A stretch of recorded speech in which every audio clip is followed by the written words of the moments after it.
Hey everyone, happy Tuesday. It is, of course, time for another edition of Training Tip Tuesday with me, Coach Coral, with Team Babe Athletics. So glad that y'all are taking the time to tune in. Thank you.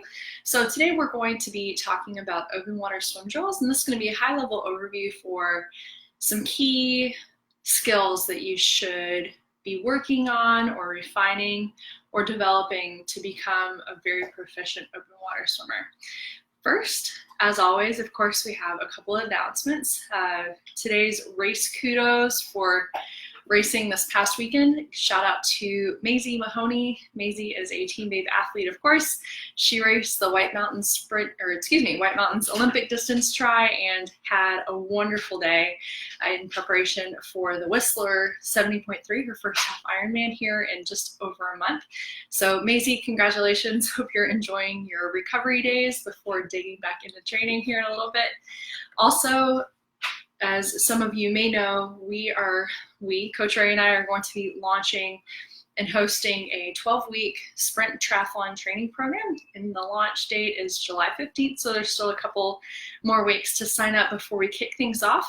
We're going to have two in-person groups, one here where I am based in Clearwater, Florida, and the other one based in Augusta, Sicily, which I think we should all just take a field trip over to visit Coach Ray where she lives in Italy. So we'll have those two in-person training groups. If you're out based elsewhere, we also have a virtual training option that also includes a virtual triathlon. And if you're not totally in sync with the training program, you can still sign up for just the virtual triathlon the weekend of October 5th, 6th, which also coincides here with the Lycra and Lace Sprint Triathlon at Fort DeSoto. So anyway, lots of really exciting stuff going on. So anyhow, let's dive into some open water swim drills that you can work on. Hey, Katie, happy Tuesday.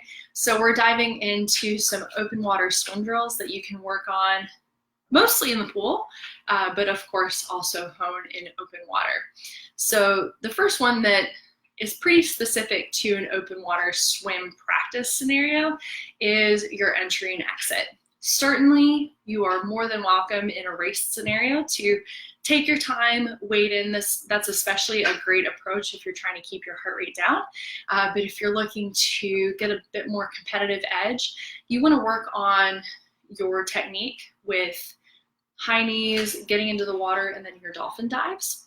All right, and then of course reversing that flow when you're coming out of the water, dolphin dives to high knee running, and then heading on up the beach. So that is the swim entry and exit. A little hard to replicate in a pool, but definitely a good practice if you have some open water available in your area.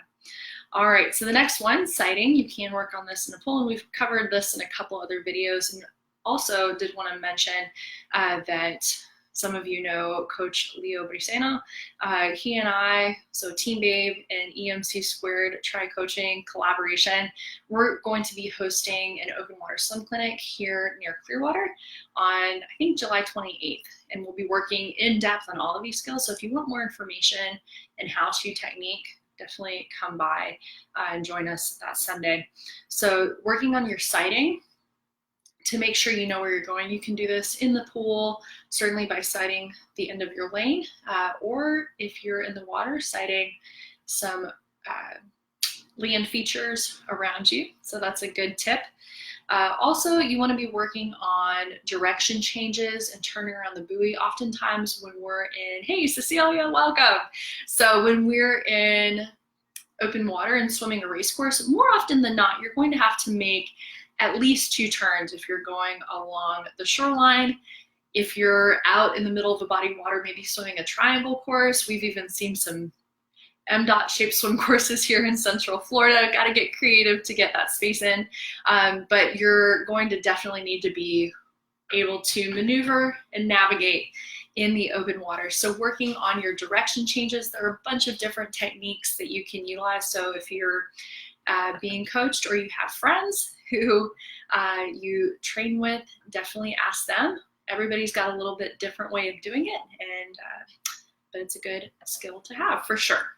So another thing that we've been seeing more often, typically in the past we've had a lot of beach entries. In triathlon, more times these days, we're also seeing some in-water starts, which means we're treading water and then taking off. So learning how to maintain your buoyancy when you can't touch, also without a wetsuit, this is a really helpful thing to practice. And if you're a water polo player, you've got an edge already. So practicing treading water, and then also you want to figure out how to get moving. Jameson wants to say hi. He loves to swim. But so learning also how to go from stop motion treading water to a forward triathlon sprint start is a very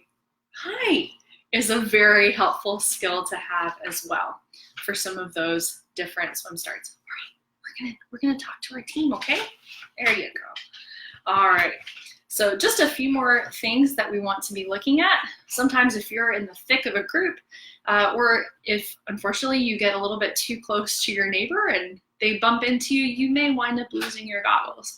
So figuring out a good way to recover from losing your goggles. Maybe you've got an extra spare, you just need to figure out how to get them back on in the middle of swimming. That's a really wonderful technique. And it also, I will say, being prepared for all of these different scenarios is going to make you a much more confident open water swimmer and also reduce your anxiety. So definitely make sure you're building these in to your swim sessions and also your open water swim practices. Something else that many of us also work on are breathing. So whether you are already proficient on breathing on both sides, or you're maybe just looking for a bit more refined technique, making sure that you are proficient at bilateral breathing and comfortable on both is super helpful, because you may encounter a day where, due to the way the swim course is set up or different turns, you're facing waves from different angles in the water, and you may need typically you want to breathe away from those waves, of course, so you don't get some extra seawater or lake water in your mouth. So learning how to be proficient on both sides is certainly key.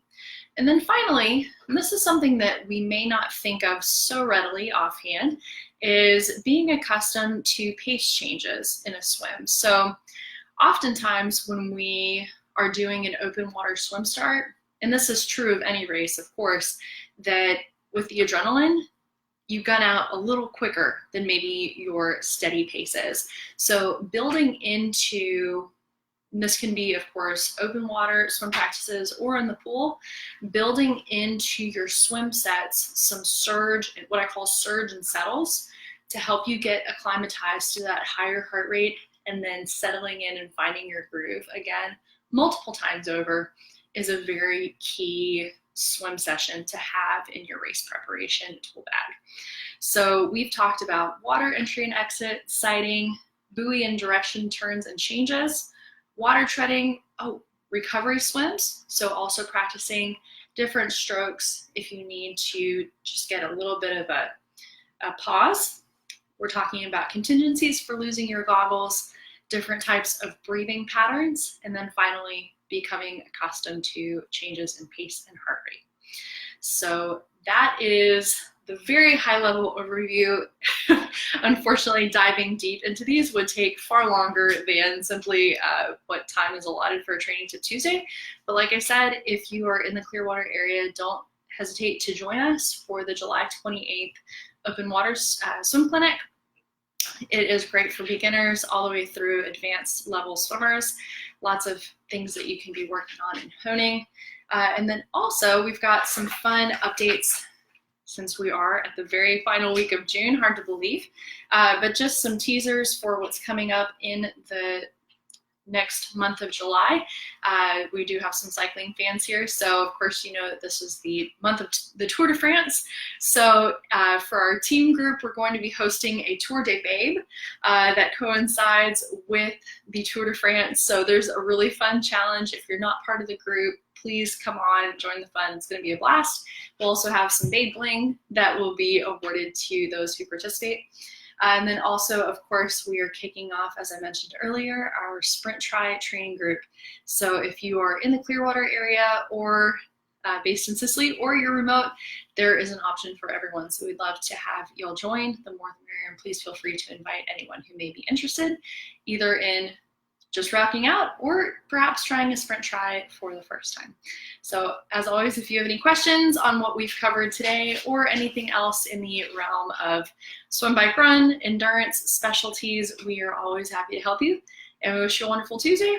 We'll see you at the beach for, of course, but our sister team, Outspoken Multisport. They host the Tuesday night open water swims at Clearwater Beach starting at 6 p.m. So y'all know where I will be, and I'll see many of you there. Otherwise, have a great week, have a great evening, and we'll see you again soon. Take care, and talk to you later.